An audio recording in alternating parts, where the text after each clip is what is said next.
করে নিয়ে যাচ্ছে, রাসূল তখন বললেন, এই সাবধান, ইফতান বিল কাওয়ারিদ, কাজের গ্লাসের সাথে যেমন আচরণ করো ওদের সাথে এভাবে করো। কারণ নারীরা গঠনগতভাবে একটু নরম নরম প্রকৃতি, তাদের সাথে কড়াকড়ি করা যাবে না। কাচের গ্লাস যদি আপনি ধপাস করে রাখেন, ধপাস করে উঠান, এটা থাকবে? কি হবে? তো স্ত্রীদের সাথে নারীদের সাথে কড়াকড়ি করে কোনো সলিউশন নেই।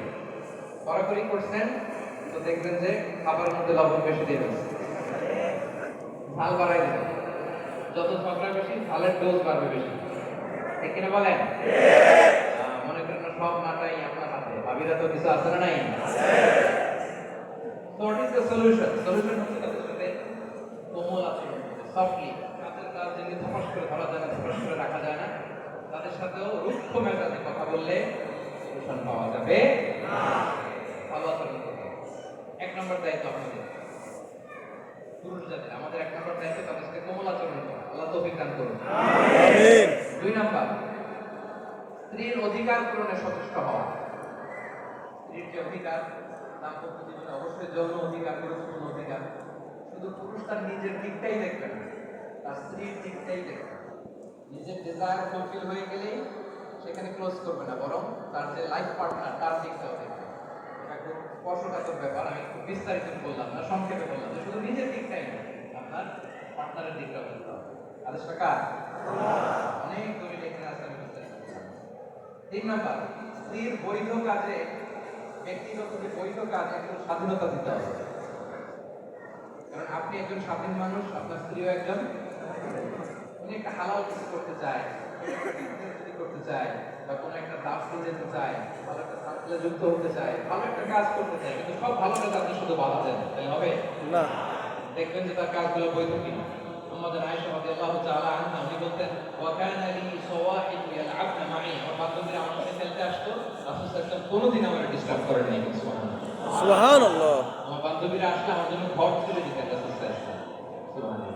তো এই স্বাধীনতা যেন আমরা আমাদের স্ত্রীদেরকে, তাদের যে ব্যক্তিগত বৈধ কাজ, এই বৈধ কাজের স্বাধীনতা তাদের দিতে হবে। 4 নাম্বার, এপ্রিসিয়েট করতে হবে। এপ্রিসিয়েট মানে প্রশংসা করা। স্ত্রীর রান্নার প্রশংসা, তার সৌন্দর্যের প্রশংসা, তার কাজের প্রশংসা। অনেক স্বামী আছে জীবনে স্ত্রীর একদিনে বলে না যে তোমাকে আজকে খুব সুন্দর লাগতেছে দেখতে। আপনারা বলছেন? বলছি। কারা বলছেন দেখি? কি হাসির ঝিলিক দেখছেন চেহারায়? বলছেন? শেখ বলছেন? ঠিক আছে, মাশাআল্লাহ। প্রশংসা করবেন। প্রশংসা শুনতে নারীরা খুব পছন্দ করে।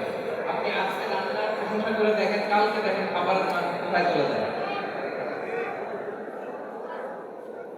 করবেন তো প্রশংসা? জি বসুন। বলেছি বারবার, জি বলেছি। জি বসুন বসুন। আপনার সাথে আমি কনভারসেশন করতে থাকলে সময়ই চলে যাবে। বসুন বসুন। আপনি দাঁড়াবেন এদিক দিয়ে এক অভিযোগ নিয়ে, উনি ওনার অভিযোগ এটা, সারতে সারতে আমাদের সময় শেষ। বসুন, একটু ধৈর্য ধারণ করুন। দেখা যদি নাও যায়, শুনতে তো পাচ্ছেন। জি মাশাআল্লাহ। তাহলে স্ত্রীর প্রশংসার দরকার আছে না নাই? করবেন। রান্না ভালো হলে কি করবেন? তাছাড়া এত কষ্ট করে আপনার ওনার সর্বোচ্চটা দিয়ে চেষ্টা করে, কিন্তু আপনি একদিনও বললেন না যে রান্না ভালো হয়েছে, একদিনও বলেন না তোমাকে সুন্দর লাগতেছে, একদিনও বলেন না তুমি যেই খাটাখাটনি করো ঘরের জন্য, একদিনও ভালো করে বললেন না। এটা কি ঠিক হয়েছে? যারা বলেন নাই বলবেন। রাসূল সাল্লাল্লাহু আলাইহি ওয়াসাল্লাম ভালোবাসা প্রকাশ করতেন। আমাদের অনেক ভাইদের সমস্যা হচ্ছে তারা স্ত্রীকে ভালোবাসে কিন্তু মুখ ফুটে বলতে পারে না। আছে না নাই? আছে। বলবেন, বললে নিজেদের ব্যক্তিগত ভালোবাসা আরো বাড়াই দিবে কে? আল্লাহ। দেখেন রাসূল সাল্লাল্লাহু আলাইহি ওয়াসাল্লাম নিজের বউয়ের প্রশংসা কিভাবে করেন। উনি বলেন, ইন্না ফাদলা আয়েশাতা আলা নিসাই কাফাদলি সারিদি আলা সাইরি তাআম। আরব দেশে একটা খাবার আছে, এটার নাম সারি। কাতারে আছে কিনা মিশরে খেয়েছে আছে। আচ্ছা, কেমন যেন গোশত রুটি দিয়ে কয়েকটা স্তর করে কেটে কেটে খায়। তো আমি তো মিশরের আল আজহার ইউনিভার্সিটি থেকে ব্যাচেলর করেছি, ওখানে ছাত্রাবাসে যখন থাকতাম ঈদের দিন আমাদেরকে এই খাবারটা দিতাম। আমার মনে আছে ঈদের দিন সারি দিত। হঠাৎ জিজ্ঞেস করলে আবার কি খাবে, বলে যে এটাই সারি। তো হাদিসে রাসূল সাল্লাল্লাহু আলাইহি ওয়াসাল্লাম বলেন, আরো সব খাবারের মধ্যে যেমনি সারি সেরা, নারী কুলের মধ্যে আমার বউ আয়েশা সেরা। সুবহানাল্লাহ। উনি কি আয়েশা রাদিয়াল্লাহু আনহার প্রশংসা করতে লজ্জা পেয়েছেন? আপনি লজ্জা পান কেন?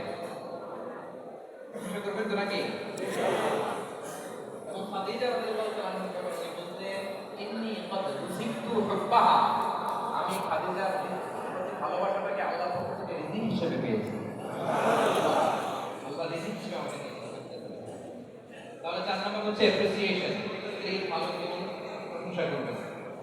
হ্যাঁ, বাড়ি বাড়ি বলবেন আর কি। আবিরা না থাকলে আরো বেশি পূজায় করতে পারতাম।